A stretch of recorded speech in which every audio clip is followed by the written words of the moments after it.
In 1906, Dr. Alois Alzheimer spoke of a female patient with, quote, an unusual disease of the cerebral cortex.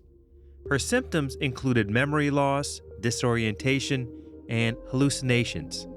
After she died at age 50, an autopsy revealed that her cerebral cortex was unusually thin and contained what are now known as amyloid plaques, which previously had only been observed in elderly people.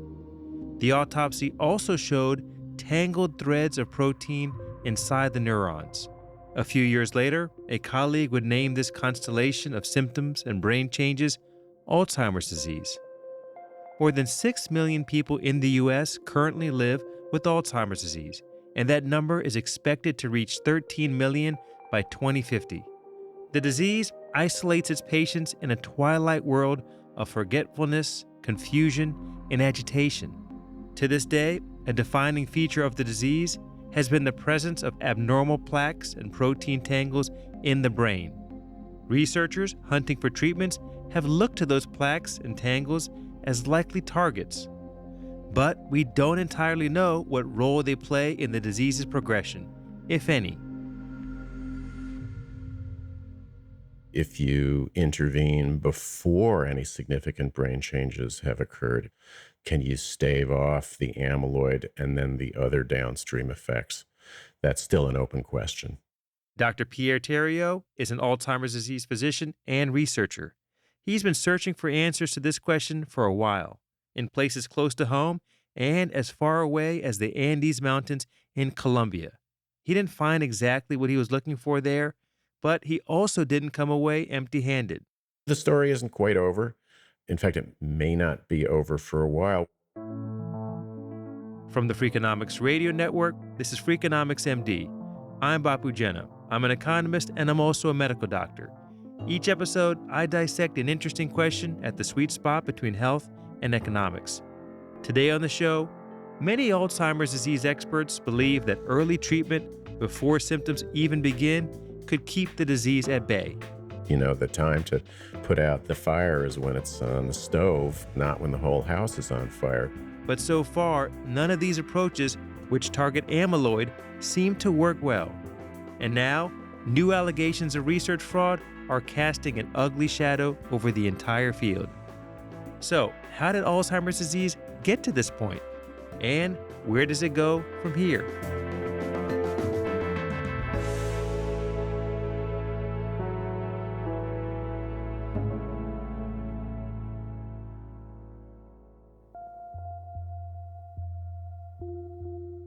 My name is Pierre Theriault. It's a French name. Dr. Pierre Theriault directs the Banner Alzheimer's Institute in Phoenix, Arizona. He sees patients with Alzheimer's and he also conducts a lot of research in the field. He served as principal investigator on more than 50 trials on Alzheimer's and related conditions. When you run clinical trials, you occasionally get to witness incredible breakthroughs. More often than not, though, you see failure or you don't see anything at all. Just around 14% of all clinical trials for drugs and vaccines show positive results. With Alzheimer's disease, that number is far lower. The failure rate for treatments has been close to 100%. Basically, every drug that's been tested in a major clinical trial to try to prevent or manage Alzheimer's disease hasn't worked, at least not well. As Pierre tells us today, there are some options that can help patients address symptoms, but few drugs that effectively target the disease itself. And yet, he keeps trying. To conduct a clinical trial, you have to believe that an experimental treatment has a chance of helping without hurting too much. But you can't know it already. Otherwise, there's no point in doing the study. So that's called equipoise. You have to be in a state of equipoise. Can you give sort of an example of a typical Alzheimer's patient? It's typically a person in her or his 70s or 80s, functioning well, and then over a period of maybe a year or so, it becomes evident to the spouse, she's repeating herself, she's misplacing things, she's forgetting appointments, and now she's starting to routinely lose track of her keys and her cell phone, and lately she's had trouble cooking. And we don't know how come. Is this normal aging or is something else going on? And by the way, she's a lot grumpier than she used to be. And that irritability is just not like her to snap at me. That's never happened before. Alzheimer's is a specific brain condition that kills brain cells that we call neurons, prunes connections between them, results in shrinkage of brain tissue, results in misprocessing of some key proteins. One is called amyloid, one is called tau. And that misprocessing results in deposits in the brain tissue that you can see under a microscope.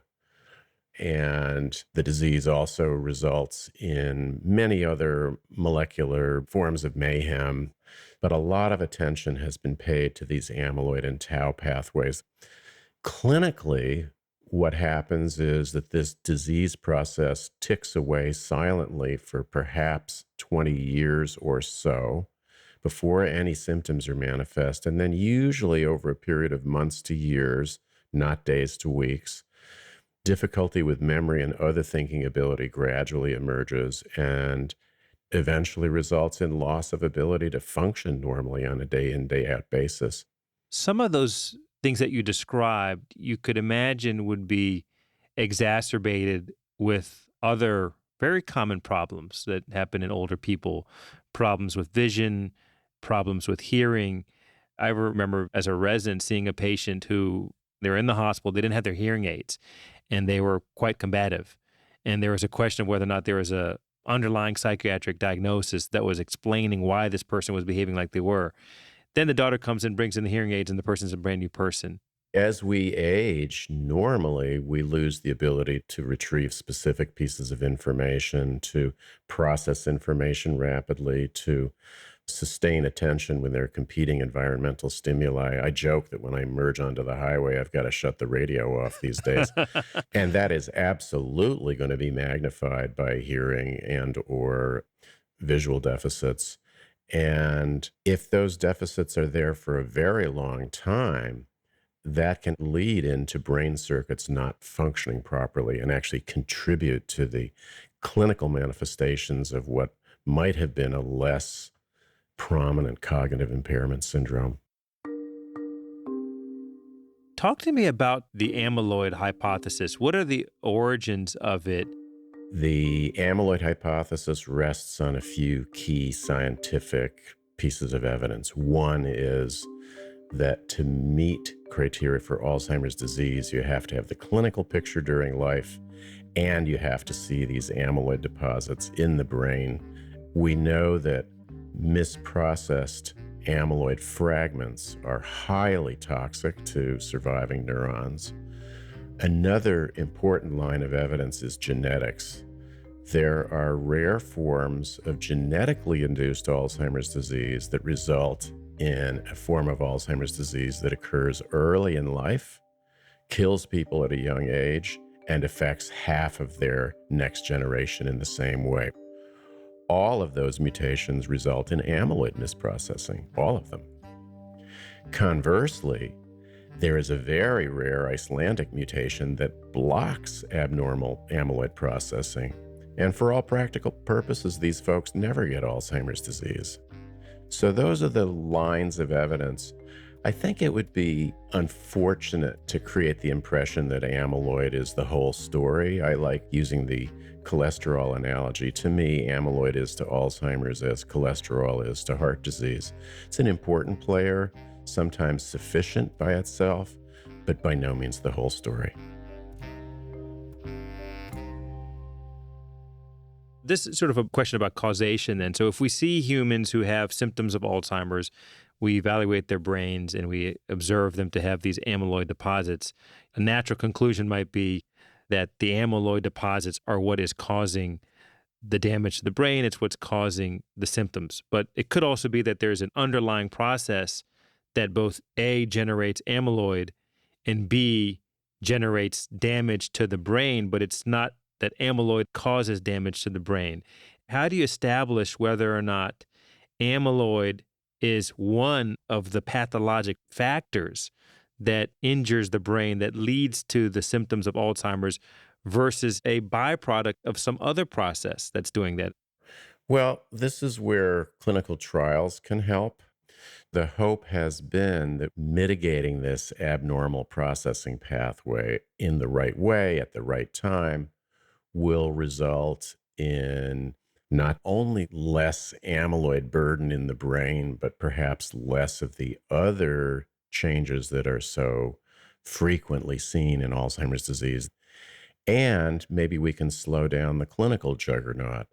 So let's say I have mild Alzheimer's symptoms. If I get the right kind of anti amyloid therapy, maybe I will hold on to what I have longer, hold on to my cognitive abilities longer.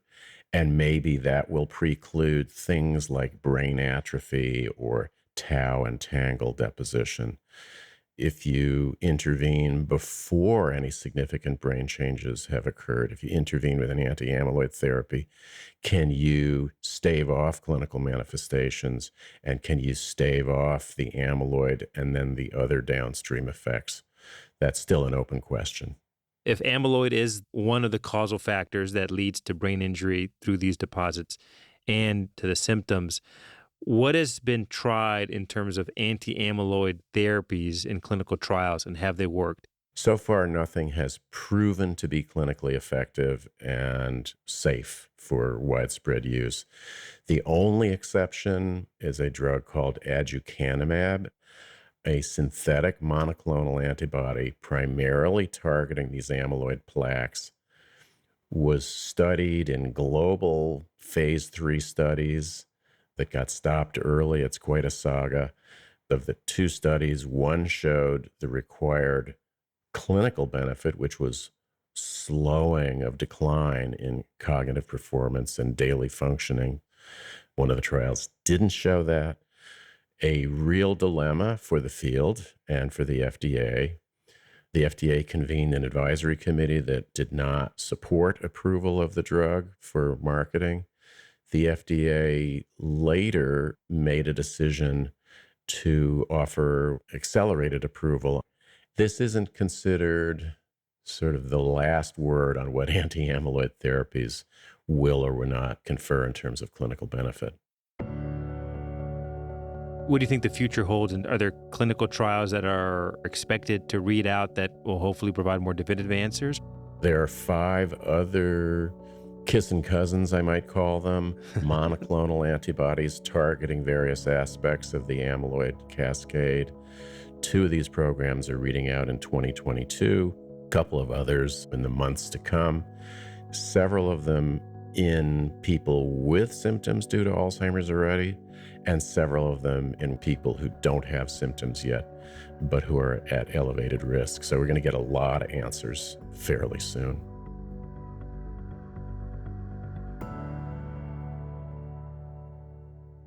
Suppose it is the case that anti-amyloid drugs end up not being effective.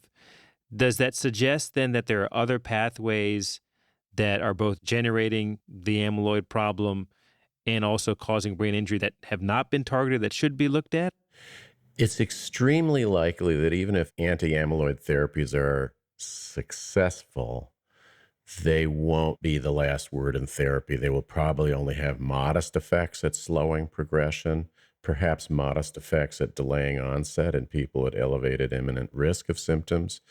So we absolutely need other targets. But I think your question is a really profoundly more basic one, which is what precedes all of this? How come these pathways get unleashed in the first place? And there are some intriguing clues. People with hypertension are at very elevated risk of having cognitive impairment later in life. And if you treat hypertensives aggressively in mid to late life, you have a strong chance of reducing new onset cognitive impairment. So that's just one clue. There are other clues too. Pierre explained that fundamental changes within our brains can set off a domino effect that eventually leads to the formation of amyloid deposits and tau tangles. Coming up after the break, what if this domino effect never happened at all? It would be great if we were smart enough to discern the changes that are probably occurring as early, perhaps, as our 30s and 40s. I'm Bapu Jena, and this is Freakonomics MD.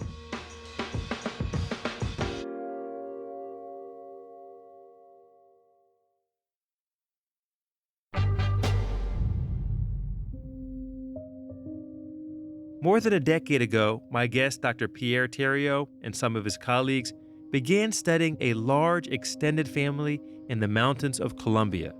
This family shares a rare genetic mutation that causes individuals to develop Alzheimer's disease in their 30s or 40s, decades earlier than most Alzheimer's cases.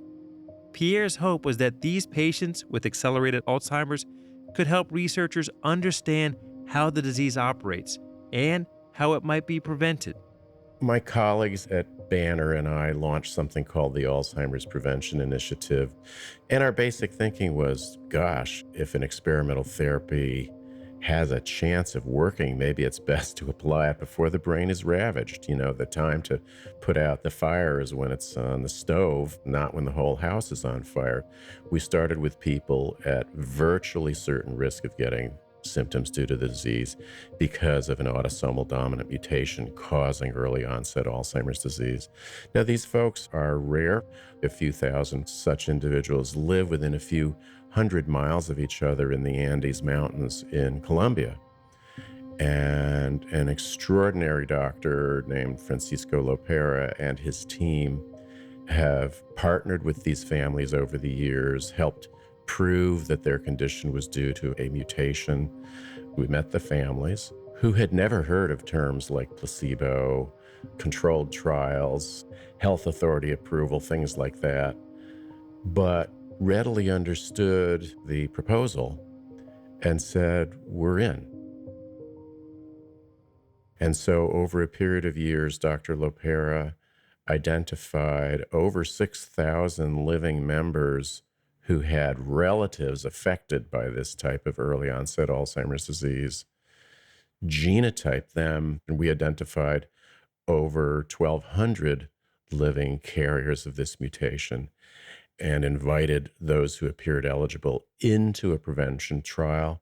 Tell me a little bit about the process of the trial, because my understanding is that because of this population, people may not want others to know that they have this predisposition towards Alzheimer's. So that affected how the trial was conducted.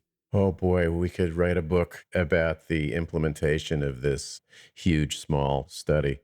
We had to have an outreach campaign to promote awareness. We had to train prospective volunteers and their study partners and staff on all things related to conducting a rigorously controlled clinical trial. Had to get approvals from multiple agencies in the US and in the Colombian government.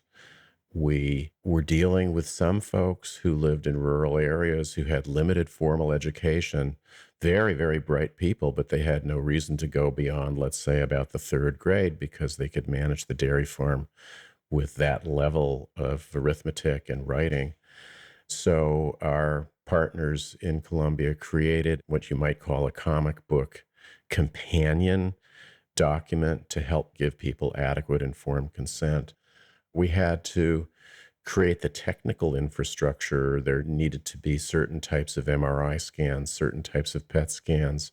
So there were actually over 800 timelines that had to be achieved in a certain sequence in order for the trial to begin. And were there instances where you offered placebo drugs to individuals who you knew were not at high risk of developing Alzheimer's to prevent disclosure of the fact that an individual might be at high risk? Like, so if someone's participating in the trial, everybody around them would know this person's at high risk of having Alzheimer's later. So did you do something to protect those individuals in some respect? Yeah, great question. At the time we initiated the study, learning one's genetic status for this type of condition was not acceptable in the community. So we had to create a trial design that did not force disclosure of genetic information. And so working with an ethics committee of our own, including folks from Colombia, as well as ethicists and genetics experts from elsewhere, we came up with a design that enrolled groups of both mutation carriers and non-carriers. I had read about that and I was fascinated because I've never heard of that kind of thing being implemented into a clinical trial design, but it makes sense given the setting. So in 2013, we began immunizing people who were cognitively unimpaired against Alzheimer's disease, if you will, with an anti-amyloid immunotherapy called crenezumab, and continued this treatment in the study for roughly 8 years. It wrapped up in 2022, and the top line results were that we didn't achieve our primary objectives of showing delayed worsening of memory and other thinking ability on two key outcomes. But there are some tantalizing clues in favor of drug versus placebo, but these do not reach statistical significance. The story isn't quite over. In fact, it may not be over for a while. We feel a great responsibility to understand the relationship between magnitude of exposure to drug and clinical benefit. When you do a trial and you find quote unquote no effect, it doesn't mean that there's not an effect in particular subgroups of people or at higher dosages of the drug or at more frequent administrations. And then sometimes the data may give you a clue as to where to go next. But I'm curious why at the top line you don't think that you found anything in terms of clinical impact. Either the drug doesn't work or exposure was insufficient or the sample size was too small. In other words, we might have been underpowered, which was always a concern. These folks are so scarce that it's difficult to identify a sample size large enough. So with one of our primary outcomes, if we had had roughly 50% more people enrolled, it actually could have been statistically significant. So probably underpowered. Could you talk a little bit about what other types of drugs or behavioral interventions might be beneficial for Alzheimer's disease? I've seen some recent observational studies mentioning ADHD medications. Is there any plausible pathophysiologic mechanism by which they might work? There are lots of other shots on goal for the treatment or prevention of Alzheimer's disease, and let me break them into a few buckets. One bucket would be, can we attack the underlying pathobiology? So amyloid is a target, tau and tangles are targets, oxidative stress, blood vessel functioning, membrane functioning, neuroinflammation. Then there are completely different shots on goal. Can we sharpen somebody's thinking ability, even if it's only for a matter of months or a year or two? That would be a therapeutic victory, and that's actually what we have marketed and approved by the FDA now is cognition enhancers that can bump us up from where we start or slow down loss of functioning. Frequently overlooked is the relief of neuropsychiatric features. There's about 100% risk of experiencing significant anxiety, depression, disturbance in visual perception, hallucinations, disturbance in thinking that we call delusions, agitation, apathy. These things are very morbid and sometimes incredibly distressing for the patient and secondarily for loved ones or other care partners. And we don't have a very good therapeutic toolbox for those symptoms. So we need them. But while I'm on this theme, non-drug interventions go a long way toward relieving these types of symptoms. And so having better and better studies of how to alter the environment or how to alter communication between a caregiver and a patient, how to distract the patient in a soothing way. Techniques like that are being studied and need to be better studied. In medicine, research begets more research, and trialists like Pierre rely on earlier studies to conduct new ones. Recently, the field of Alzheimer's disease was rocked by allegations that falsified images were used in several important research papers. Those accusations don't target Pierre's work, but some observers say they cast doubt on the amyloid hypothesis. Pierre disagrees. I think at the moment, what seems to be lost in the flying shrapnel is that none of these allegations amount to more than a cosmetic crack in the argument that amyloid is a player in Alzheimer's disease pathobiology. It's not a total sideshow, but it isn't central. I think the most unfortunate thing is that there are allegations of misconduct that cast a cloud over all of science and to a certain extent the science of amyloid, but it's far from the whole story. Assuming the images were not real, would it change your assessment of amyloid as a possible target for Alzheimer's treatment? No, it would not. No, it's a small piece in the overall puzzle. It's unfortunate, but I would not call this information central to the amyloid hypothesis.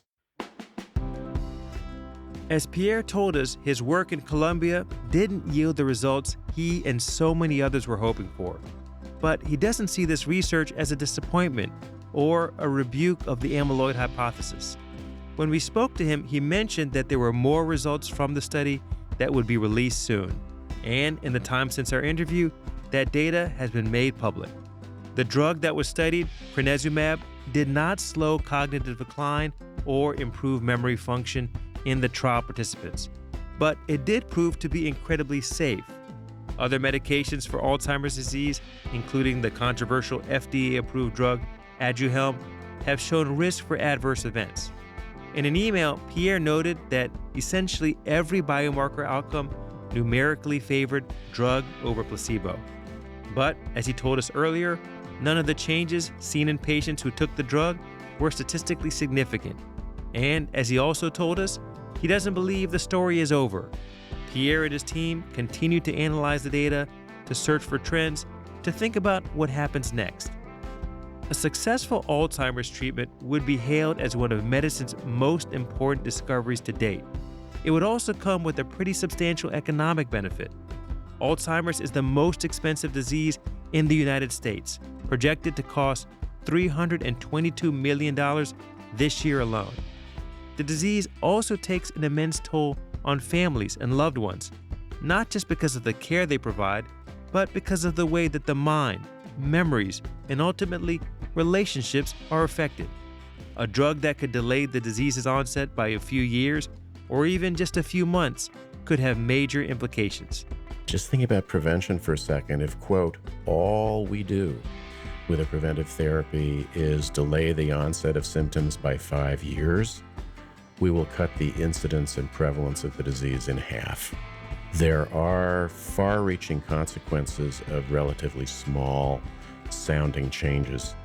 That's it for today's show. I learned a lot, and I hope you did too. I'd like to thank Dr. Pierre Thériault for joining us today. Coming up next week, more than 180 rural hospitals in the United States have closed since 2005, and more than 800 rural hospitals are at risk of closing in the near future.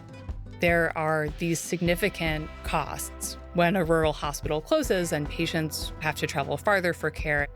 But of course, that's not the whole story. What's the whole story?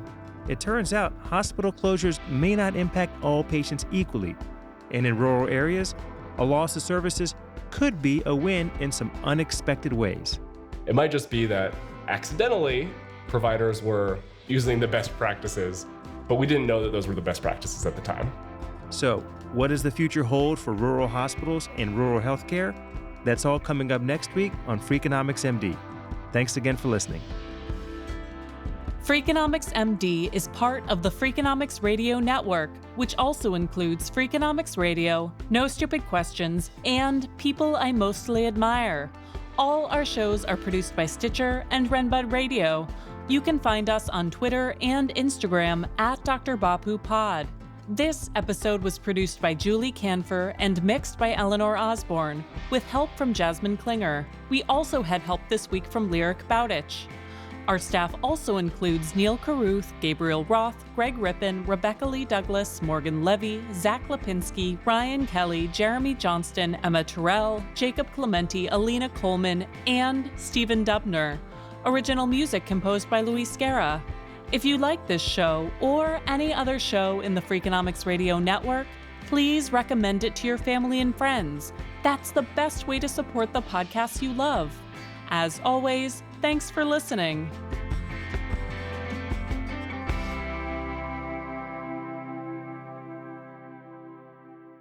We're near some military bases, so there will be some flyovers every now and then. There's that new movie that was set here. Wait, so what was the movie? It was Top Gun filmed there? Yeah, we're about 5 miles from the base where it was filmed. So were you an extra or no? And I was Too busy. a body, in the sea.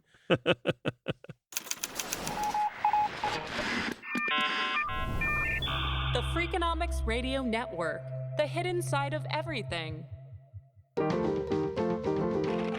Stitcher.